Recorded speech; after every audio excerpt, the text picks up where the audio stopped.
get the curriculum people for this year, because we knew what was coming down with the Common Core and the assessment and everything, I reorganized and I eliminated an assistant superintendent and 2 principals, okay? And had 1 director of secondary education, and we were able to add the 3 curriculum people.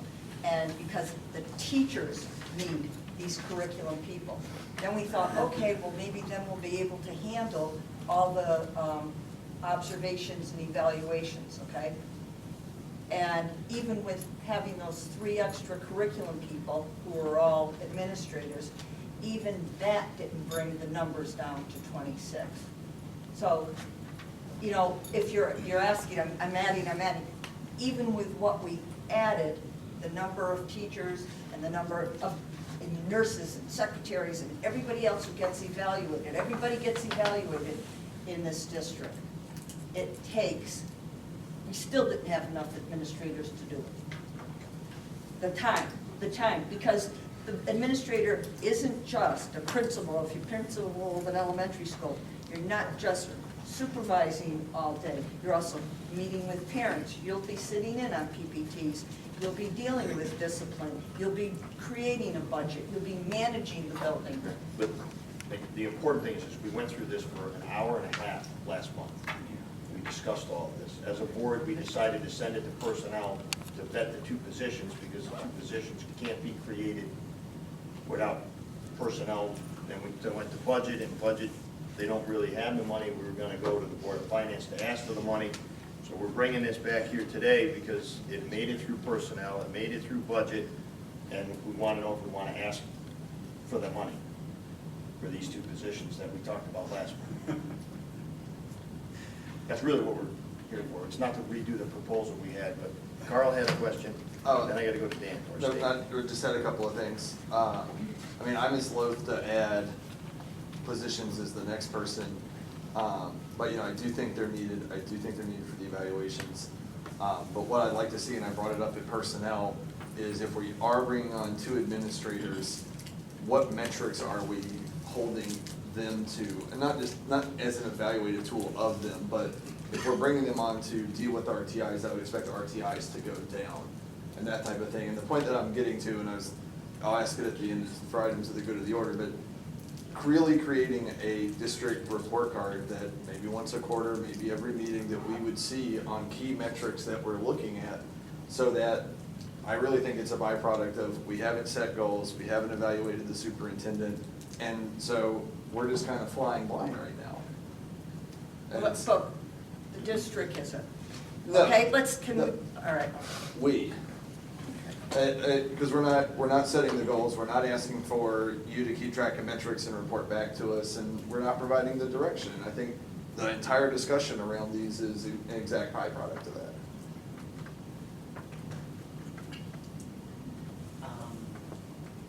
My only thought is, obviously, we are an entity of the state and financially obligated to whatever we decide. So we cut $500,000 at the city's request. I understand the administration need for these positions. At personnel, we agreed that they were valuable to the district for all the different committees that they would run during the course of the day, as well as the evaluations that would be required of them. However, unless the city puts the money forward, I see no way to back it. I'm not going to be financially obligated without the city standing behind me. John? Can we make accepting these positions contingent on the city giving us the money? The city doesn't give us the money. We're not voting on these positions. This is just basically a request to go to the Board of Finance and ask for them. This is a discussion of. But we don't hire anybody until we have the money in hand, right? That's what I'm saying. We have to have the money to hire Right, people. so we shouldn't hire anybody. We shouldn't undertake, Dan's worried about the financial obligation. We shouldn't undertake that obligation until we have the money in hand to pay these people. Well, that's true. Yeah. You never hire somebody you can't pay. Right, so you're saying that we won't go ahead and hire these people until this money is promised to us. Until we come up with the money. And if it it doesn't come from the Board of Finance, are there other ways to find it? Then we have to see if there's another way to come up with it. But I mean, at this point, I mean, my personal opinion on it was when we were asked to remove the money for what we thought was projected and reasonable, that we were told to bring these things to them when they arose. That we're just simply following the direction we were given back in May to go to them when these situations arose. So we're gonna go to them and say, we feel we need these two positions. They're, you know, covered under the teacher evaluation mandate that, well, 1 for 26, we need to add 2 people to cover the mandate that was passed down, and see what they have to say. I mean, they may tell us no, In which case we don't hire. in which case we come back and see if there's any other way to do it. And if there isn't, then there isn't. If there is, then there is. If there's $200,000 loose and available in our budget we don't know about, I think the taxpayers will be very, very annoyed at this, and should be. Well, no, there would have to be changes to the way we were gonna run the rest of the year. Fire more teachers who deal with kids and hire more administrators who deal with teachers. Well, it'd be kinda hard to fire a teacher, because then what would the kids do in our own homes? Well, we did it last year, we hired fewer teachers, right? Yeah, but not mid-year.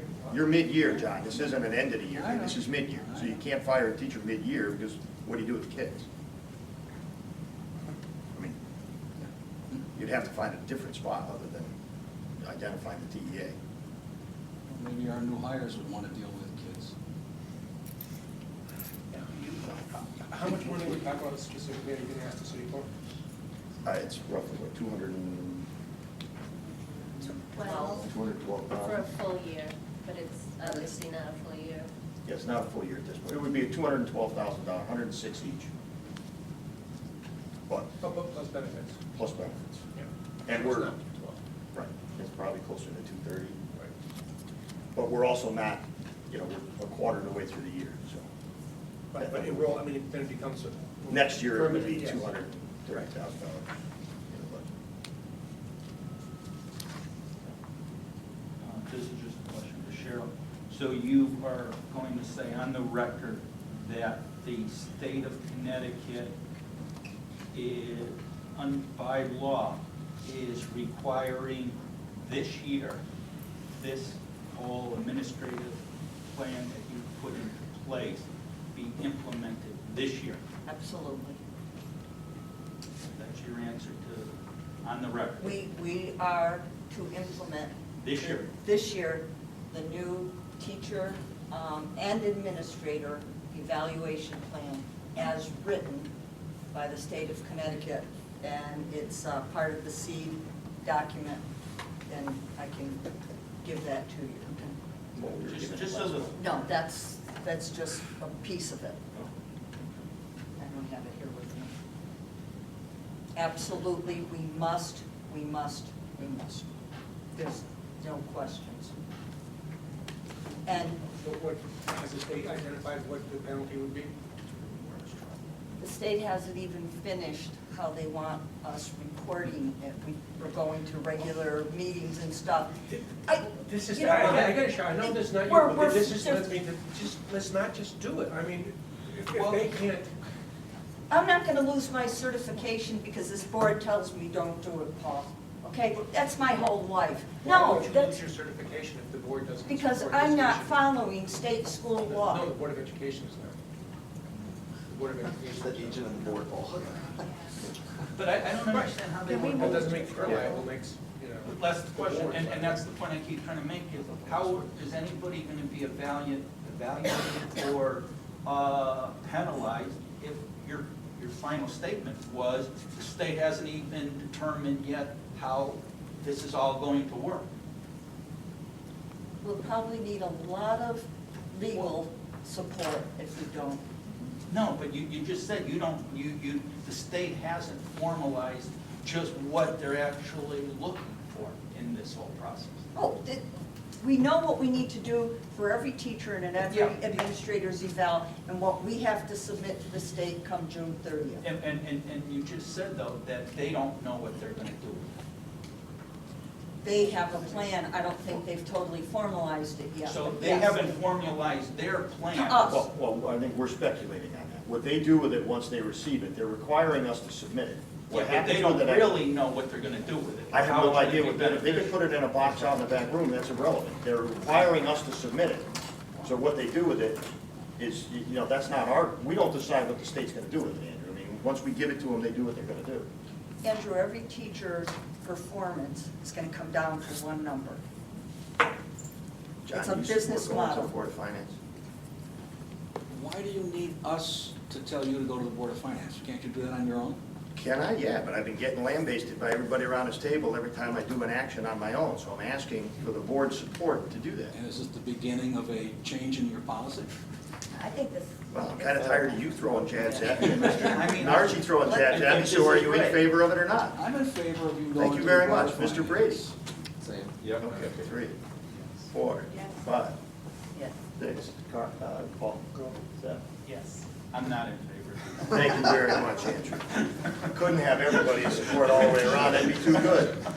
Okay, 4H, technology update. Mr. Luna, Mr. Devlin, sorry. Brain freeze. Ah, that's all right. All right, passing around the table We're late, will so be brief. a quick Very summary. Hopefully you can enjoy my play on words about everything that's been going on since we started to do a review in April about our status of IT and where we are. As you go through the presentation with me, you'll see the fact that it turns out that what was running the district was a series of computer systems that regrettably were significantly outdated. Thank you. You're welcome. Beyond what we could have originally imagined. As we go through, we found out that we had 56 computer servers running the system. Of those 56 computer servers, only 42 had backups. Of those 42 backups, none went beyond 24 hours. So if we lost anything beyond a day, there was no way to recover it. Then we proceeded to find out that of those 56 servers, not one of them had any monitoring software actually running on them. So if the server went down, we didn't know until somebody called up and said, I can't do something, and then systems had to go through. So starting on July 2nd of this year, we entered into a series of updates to our systems. We have also gone through a series of new deployments. So basically to run you through, we've upgraded all of our switches from 100 megabit connections to 1,000. Think of it like driving down 84 in Waterbury, where they take you just past the mix master and you funnel down into 2 lanes, and then opens back up to 5. That's basically where we were going. Now we're running 5 lanes all the way through. Traffic can easily move along. All systems are being hardwired. Previously, we had started to deploy everything wirelessly. When we were all having trouble with our iPads and we were hearing complaints about computers not being able to log on, getting disconnected. Unfortunately, the district has one controller handling all 8 buildings. So if you were logging in at Midget Avenue and you were logging in at the middle school, everybody went down because it only has so many addresses available to it. So we've eliminated the guest network. We've put up new computer labs with hardwired systems. We've updated the wireless controller, which had never been updated from the day it was installed, and a host of other accomplishments have been taken care of over the course of the summer. The company that Cheryl was able to find has worked out very well with what they've been doing. It's just been basically brief updates on a monthly basis for where they are, what they've come up with, how they're bringing it through. Paul will probably appreciate this. Susan O'Brien was still listed as an administrator on our active domain server with all of her credentials. And that was only some of the disasters we found that we're starting to clean up. You'll also find a separate page on the back that is separate. As we were going through and doing the review over the course of the summer, as I was preparing for the RFP that was recently sent out, I had the pleasure of going through the bills that we were able to find. Unfortunately, the hard copies were not available, so the electronic files that were left on the server that we were given access to did have copies of invoices. Of those invoices, I was quite impressed to find that last year we spent $178,306.57 by the former IT director in outside consulting services. So it was a very informative summer for everyone all the way around. If somebody has some specific questions about where we are, where we're going, some of the things that have been implemented, I'd be happy to take those. And I believe we also have Richard Luna here, who is the owner of the company that's been dealing with all the work directly with Cheryl. Yes? Have we located all of the equipment that we purchased and all of the servers that we purchased? We have been able to locate all the systems we had invoices for. Again, unfortunately, all the physical records were not available. So what we were left with was a electronic copy on a server from the previous director of IT. Have we So, been provided access to all of the city departments? For that, I defer to Mr. Traub because I don't have access to the records from Shipman and Goodwin yet. We have not received a summary from Shipman and Goodwin, but I do believe that he had access to everything. And what we were able to locate was what we had invoices for over the last 2 years, was it, Danielle? 2 years. Anything purchased prior to that, there was no inventory kept, so there is no idea of what went through the department. So we only know what we purchased in the last 2 years, and we do have all of what was purchased in the last 2 years. Including servers? In the last 2 years, yes. But we don't know beforehand? We don't know what, before that, we don't have a record of what was purchased or what existed. So where was a lot of this inventory found? Most of the inventory was found in closets. There was a container up at the middle school where there was a series of equipment found. It was scattered throughout the district. The backup Power School server was in Jerry's office. It was brought over From City Hall. from City Hall. And what about other departments of City Hall? Have we had access to all of the departments? We were allowed a one-time access, walk through, and quickly did a analysis. We did not get a chance to pull serial numbers and evaluate every single item and where it came from. I have serious concerns about the shared IT and the equipment that was unable to be located. I would like to see the board look at doing a serial inventory of equipment to see what's on Board of Ed property, what's on city property. The problem that we have, Shipman did that. It was reported in the newspaper how much we spent on it. Right. We don't have purchase records of what we owned previously. So we don't have serial numbers of what would have been ours. Those records were never kept. So all we have is,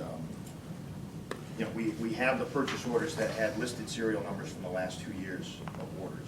And we know we have that equipment. Unfortunately, there is no hard documentation of serial numbers prior to that.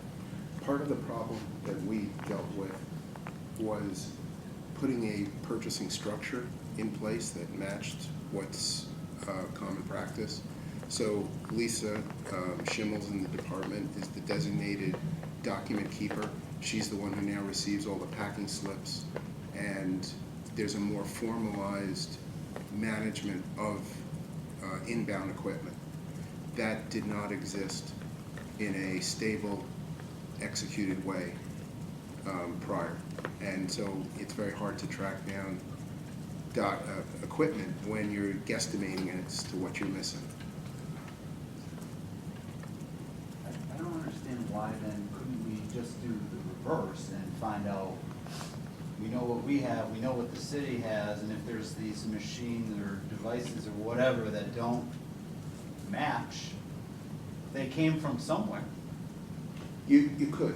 It's just very time consuming. In fact, you could actually go and pull every serial number from every server. They have tags on the side of them, and you can go to HP and say, here's serial number 123. Where was that shipped to originally? It's extremely time consuming and requires cooperation of all parties. Are we not having cooperation from all parties?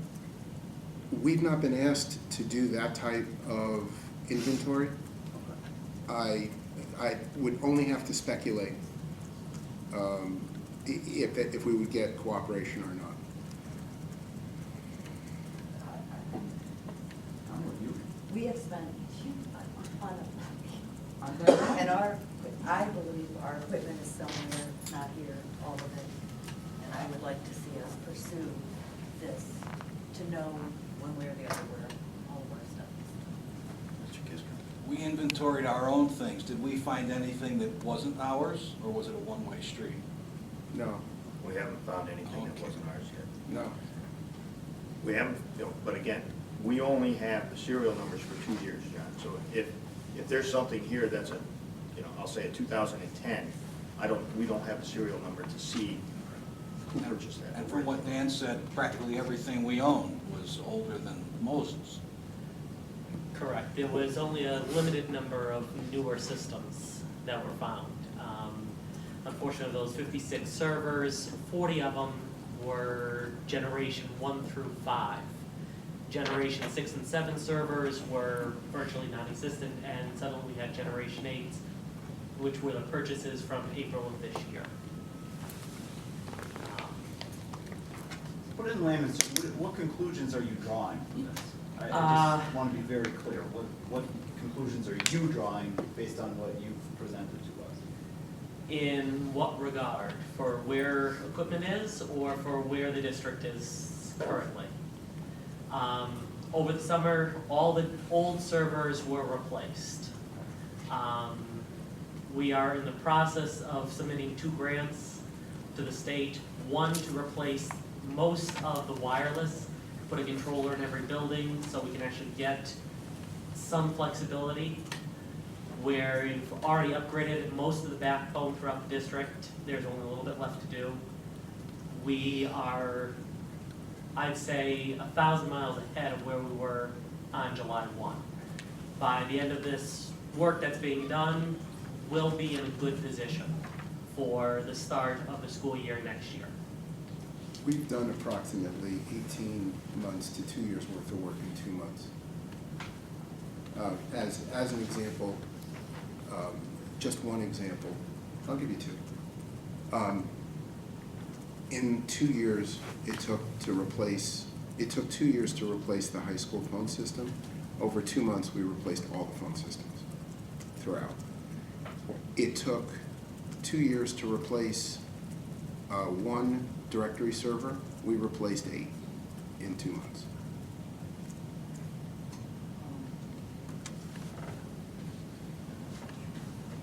Yes, Mr. Sargent, you look like you have a question? Well, I was Vincent was next. But you're all set. Did you have any problems with the phone since the beginning of the year at the high school system? Here, Yes. we've had a bunch of problems. We still have issues. It's a work in progress. For example, AT&T still to this day doesn't have the fallback lines. The old voice over IP, or the voice over IP system that was installed here, when it would roll over and die, and it did, even on clear sunny days, left the high school completely dark with no ability to call out. Part of what we wanted to eradicate is to never leave a building in that kind of vulnerable state. If you would have executed the prior voice over IP system throughout all of the schools, you would have left the entire district in a crippled inability to make an outbound phone call if there was a hardware failure. Inbound calls would have been forwarded to the city, but not outbound calls. So there would have been no ability outside of a cell phone to dial 911. We have had ongoing connectivity problems that we are working on between East and the middle school, between the high school and other buildings. We've adapted where we can. So for example, central office is right now tied with a cable line to here. It really needs to be upgraded. That order is in. We have a delivery date of December to bring in a fiber line to central. That will greatly improve the phone quality in central.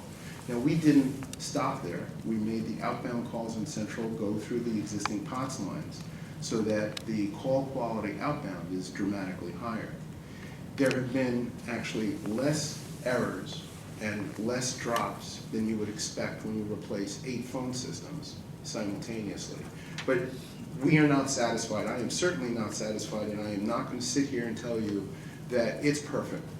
We need some time, and it will get resolved, and it will get resolved during this calendar school year. There's nothing here that isn't solvable over time, but it's very difficult from a technical viewpoint when you get a 30-second micro drop and it causes the phone systems to disconnect, and then all of a sudden they reconnect. It's very difficult to figure out what is the back end cause of it. I will tell you that partly the prior IT administration had put in equipment that's really more geared towards ISPs, Cablevision, Optimum. It's not really geared towards a school district environment. The log on that equipment is showing disconnects. According to Connecticut Network, they're not disconnected. So the device itself seems to be disconnecting. That could easily account for the microbursts. We're putting in a plan in place, and we've told the fiber vendor and working with them to swap that equipment out. But we have to do it very, very carefully since this is the main backbone and the main structure. So I'll take a few errors here and there to keep nice, solid consistency the rest of the time than having a long outage. And I was told that you have problems, or having problems periodically with the printers. Yeah, the printers. Shutting down? Well, the printer's jammed, and we don't control the printers.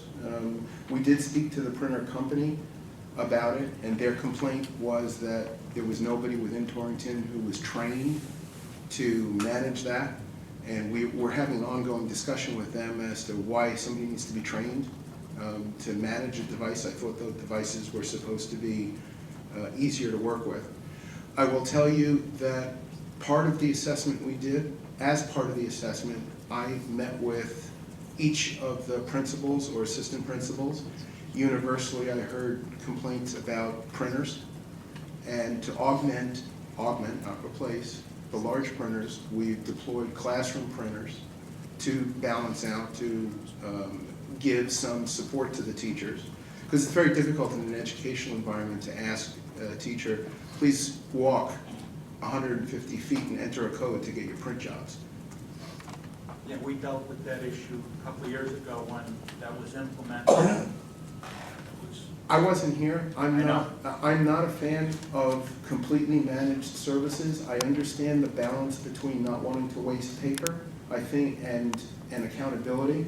I think there's a happy medium. The goal here is what's best in the classroom and what's the most expeditious in the classroom. And so that's a balance between large-scale equipment. So for example, the printers that we put in are not color. I think that would be toner suicide, to be honest. They're workhorses, relatively inexpensive. I'm not wedded to them.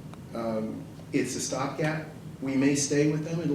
It's a work in progress. We want to see how the teachers respond. So far, the response from the classrooms has been very positive. Okay, thank you. No problem. Can you give us a list of what you've deployed this year? How many smart boards, how many computers were put out? When we got here, we've ordered 400 PCs. Just to give you a scale, prior year 185, I believe 185 or 195 computers were ordered. When we got here in April, part of the complaints that I heard is that not all the equipment was deployed. We found 23 PCs that were still not deployed a year later. As a reference to what we've done, we ordered 400 PCs in July, and out of the 400, 4 have not been deployed. And those are warranty returns. every functioning PC has now been deployed. In addition to that, we ordered roughly 55 to 65 smart boards or solos. Part of what we've experienced at other districts is that you get a benefit in education if teachers can exchange lesson plans. Here at this district, you had a mixed breed of technology for smart or interactive whiteboards. You had what's called a Mimeo. Mimeo software is completely separate from a smart board. The lesson plans are not interchangeable. As a company, we've had not a good track record with smart boards as a piece of hardware. They tend to fail quite at a high rate, and teachers lose a whiteboard in that. And one of the complaints we heard from teachers is we've lost our whiteboard. So in July, end of June, July, when it was clear we could order and had funds available to order some smart boards, we assembled a series of teachers so we could do this in a cooperative manner. And my goal was to standardize, because what I've noticed as we walk through the district is it's a hodgepodge. There's a little bit here, there's a little kludge there. Nobody ever stopped and took a step back. And I understand the argument that I heard constantly was, well, there was insufficient funds for it. I don't buy that argument because you can do things on an inexpensive level and get 90% of the functionality. But in any case, one of the goals that I wanted to do to make it easy to exchange lesson plans to make the classroom more efficient was to standardize on the smartboard software. So without having the hardware problems. So we assembled a series of vendors, evaluated a series of equipment, brought in some teachers and administrators to take a look, and we standardized on the Epson projector, which has a much higher bulb usage and less failure than a smart board, but can use a standard whiteboard. In fact, you could even use enamel paint on a wall and it'll work. And doesn't suffer all of the problems that Mimeos do. Mimeos, the pens are Bluetooth, and teachers were complaining nonstop that the slowness of the response time made them ineffectual and unusable. While we were purchasing the smart boards, the vendor said, hey, Epson's got a closeout. It's $99 plus the smart board software. It'll turn any projector into a smart board. So we took advantage of that and ordered one for every single solo and then some to augment the carts over this year. So that the goal here is that whether you're a Mimeo-based class, by the end of this year, whether you're a Mimeo-based classroom, whether you're a smart-based classroom, there will be ubiquity. It will be the same operational platform regardless. So teachers can then exchange lesson plans, work together in a cohesive way.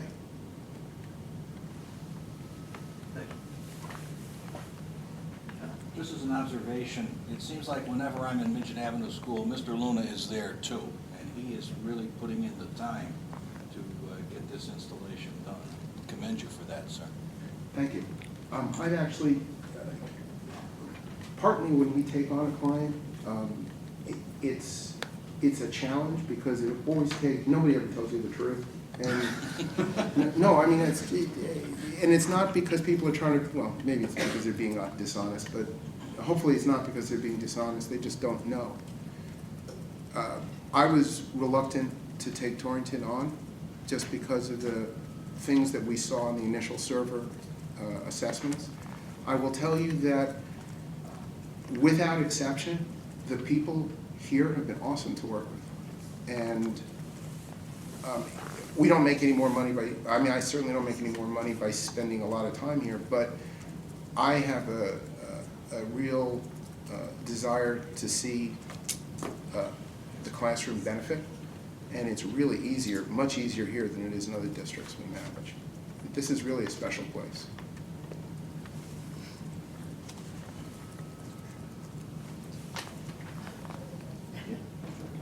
I'm having a hard time understanding how we don't have serial numbers of equipment going back past 2 years. That just blows my mind. But bigger issue, and this isn't just a current problem, is we shake the PTOs down to get a $500 check. I don't understand how we have servers and big items, computers that are sitting in an outside storage bin up at the middle school. I cannot wrap my head around that. There were no controls in place. I mean, honestly, when I looked at the budget as to what software you were using, there was overlapping software, and it got to the point, literally, I mean, I'll give you one example. You had 3 invoices for filtering, adult content, web filtering. You don't need, first of all, you don't need 3. 1 is sufficient. And in fact, more protection doesn't give you better protection, it gives you less protection, because it then becomes harder and harder to make a change and to work with the classroom. What we did was stop those invoices, number 1. And honestly, if nobody could give me an answer, I told Lisa, don't pay it. As much as it's painful, I said, let it break and see who complains. Because then we'll know if we're really using those services or not, because we couldn't get an answer on those 3 devices. It turns out SEN, who you get from the state, and I believe at no charge, provides filtering.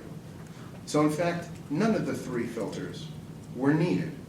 Now the SEN filter is not the greatest. It has its porous modules. I've talked to SEN, and they're in the middle of beta testing or upgrading to a larger, better scale. And I've asked them, can we participate as a beta site for it? That we would like to be a guinea pig for it. They're evaluating that request now. If they go ahead and do it, then we will never need another device. If they don't, or they delay in a rollout, then we will need a box, but a single box, and one ongoing. The lack of documentation here was horrific. We had no idea until this summer where a classroom wire went. So if I send a tech to classroom 53 to a broken computer and the tech says there's no internet, what my guys are trained to do is go to the closet where that's connected to and put it into a different switch, or see if the switch is dead, go test that port on the switch. Well, if you don't know where the wire goes, everything becomes difficult from there. So the documentation problem was not just limited to purchasing, it was dysfunctional on lots of different levels. There was literally no documentation, no list of servers, nothing. We had to build it all from scratch. On a bookkeeping end of it, what happened when the IT became shared under the previous superintendent, the IT director was given purchasing power, signed their own purchase orders, basically operated as an independent. The information did not pass through the business office. Everything was handled through IT, and then IT would send down to the business pays. So the purchase orders, the contracts, all the paperwork, the documentation went back to the IT department, didn't flow through the business department. Now we have everything flowing through the business department, correct? And all the records are now centrally kept, instead of some being kept here, some being kept at the city. And more than that, the prior administration was allowed to sign contracts, which in my world is unheard of. It's either the business administrator or the superintendent. The process we have implemented is the superintendent now signs every single contract that involves anything to do with technology, which is great because then we have a check on the process, we have a discussion. I'm personally held accountable to discuss in layman's terms, why am I recommending this? One of the things that, one of the points that the board through Dan expressed is, can you build in some redundancy into the system? Okay, I enjoy working with Dan, but Dan wants it on a higher scale. You know, can we have 5 different ways to the internet? It would break the budget, but maybe we can put 1. So we are now in the midst of setting up the middle school as a secondary internet feed, so that if SEN fails here, everything will roll over. Well, we had to work with the vendor, his digital back office. We came up with a process and a contract, and that contract the superintendent signed. And for all of that, it's gonna cost $87 a month.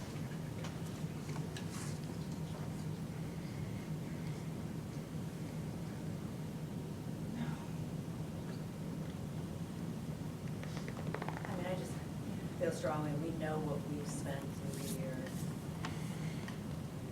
I would like to be confident that we believe we are in possession of all of our equipment before we go asking, putting in our budget to buy things that I personally believe we have already purchased. And I don't feel that. I think we all literally the people who fund us, which are the taxpayers, they answer some questions that have been raised. Where we're spending all this money in technology, we can't find it. We cannot keep putting our head in the sand and just saying, you know, we're gonna do better from here on. So what, do you have a proposal for how to go about doing that? You know? I think we've received a lot of information. I think a lot of time has been spent by, and, you know, this is in no means a reflection of you guys, but it's very frustrating to me. And I'm quite honest, not confident that the Board of Education property is in the Board of Education hands. If there's any way that we can reach out to the city to determine if any. The argument that I heard repeatedly is that prior IT administrations, the IT personnel were responsible for both the city and the Board of Ed.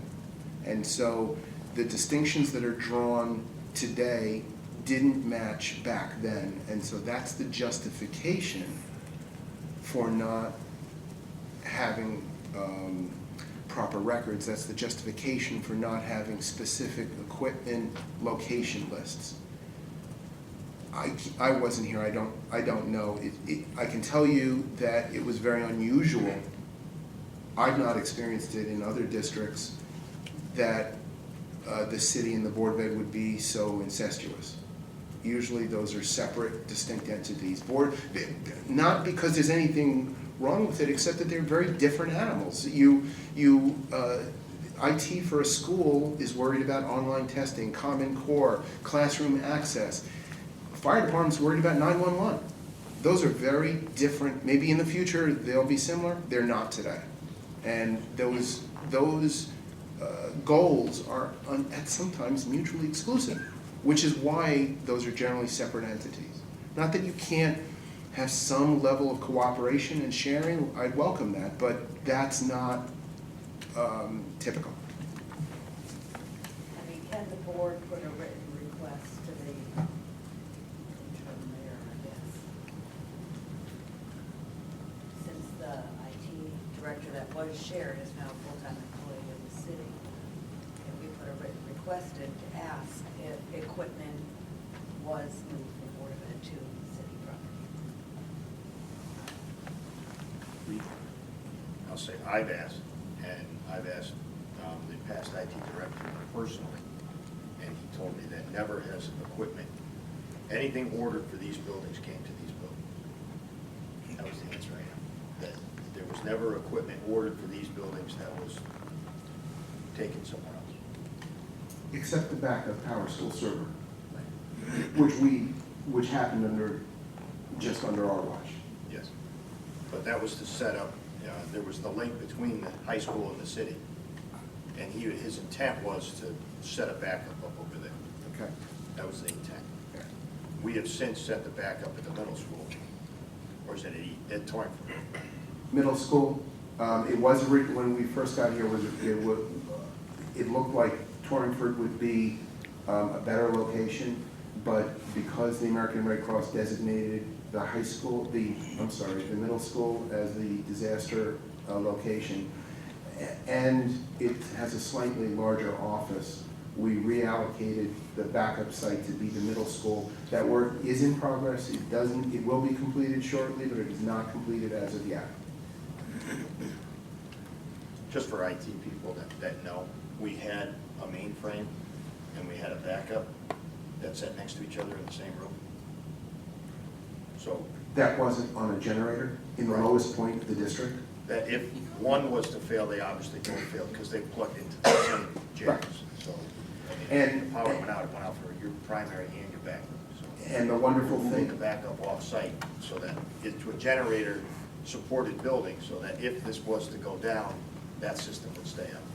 and my favorite part was that the email records, they're called MX records, were pointed here, so that if you had an outage and you were dark at the lowest point in Torrington with no generator backup, you didn't get any email, and you couldn't get any email because there was nothing listening for the email. One of the things we did was to move that out to a provider that's outside of the region, that's multi-state, so that if there is an outage, and there will be, because we do maintenance last weekend, we did maintenance a few weeks ago, we will continue to do maintenance, that doesn't affect inbound emails. So that as soon as the local Exchange server, the email server comes back up, all email flows down. Yeah, my question was, going forward, who do we have? I mean, I read in the paper where we don't have any administrators now with IT expertise to manage these issues. We never did.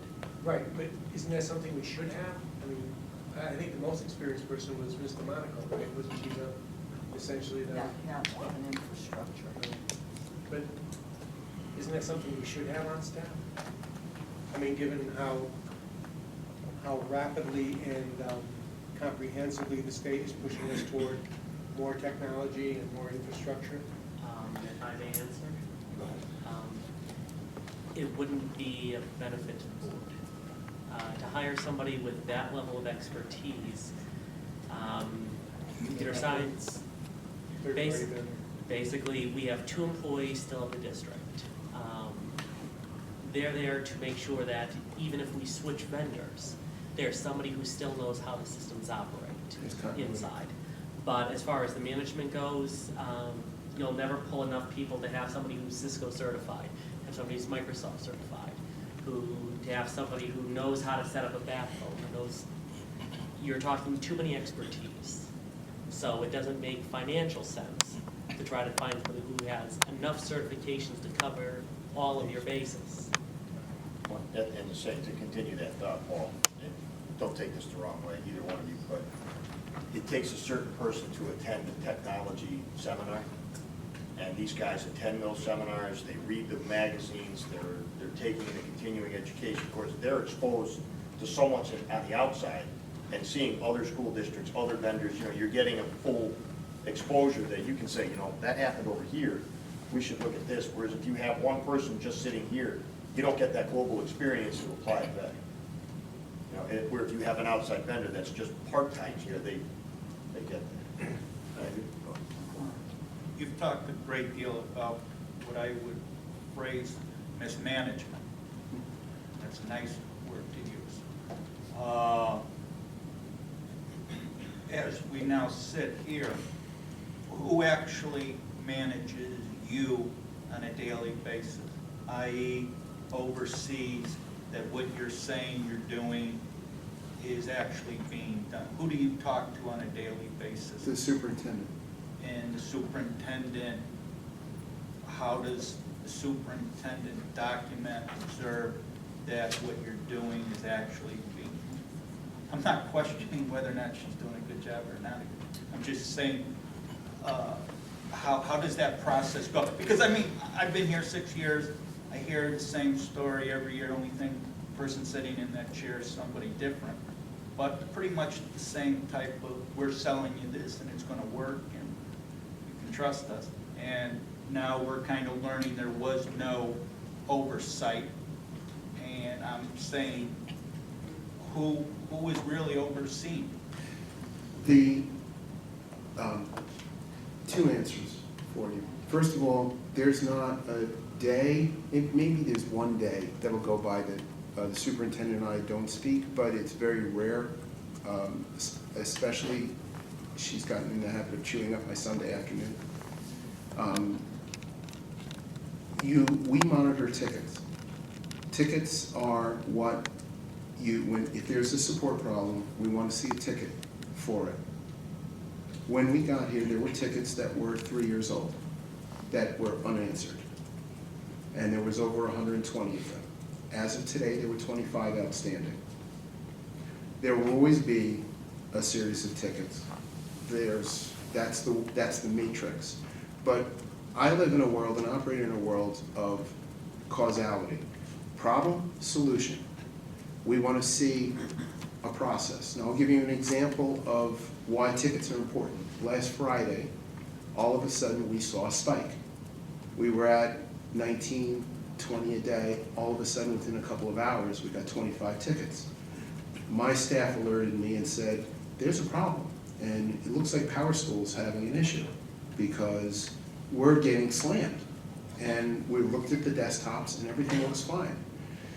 A board employee then called me and said, there's a problem with the latest Java rollout. The Java is issued by Oracle.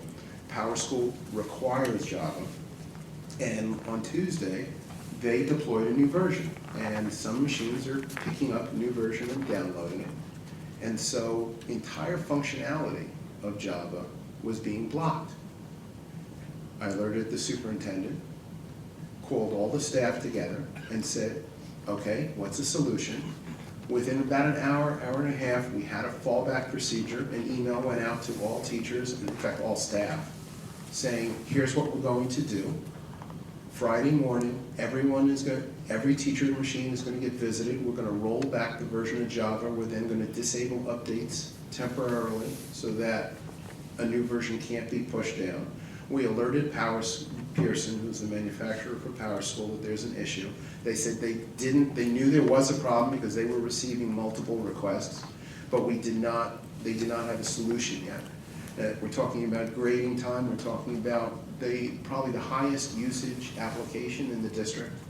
So what we did was divide the tech team and hit every single teacher's machine in one day and fix it. By doing that, we dropped the tickets that day dramatically, of course. But the ticket system then allowed us to be more proactive and know there was a problem before it snowballed. If we would have ignored it, if we would have not paid attention to what was coming in the door, we would have had not 25 or 30 outstanding tickets, we would have had 300 outstanding tickets, and we would have had a very upset user population. Now that doesn't mean that we're perfect, we're far from it, but we do manage our process very well. And the superintendent and I meet and discuss what is the ticket flow, what's going on, what's happening. And there have been a series of times when I will send her an email saying, here's the situation, here's what we're doing about it, here's how we're responding. I don't know if that occurred in the past. I suspect that if prior administrations were watching the technology workflow and support that level, that we wouldn't be here. But I know that's the way we do business.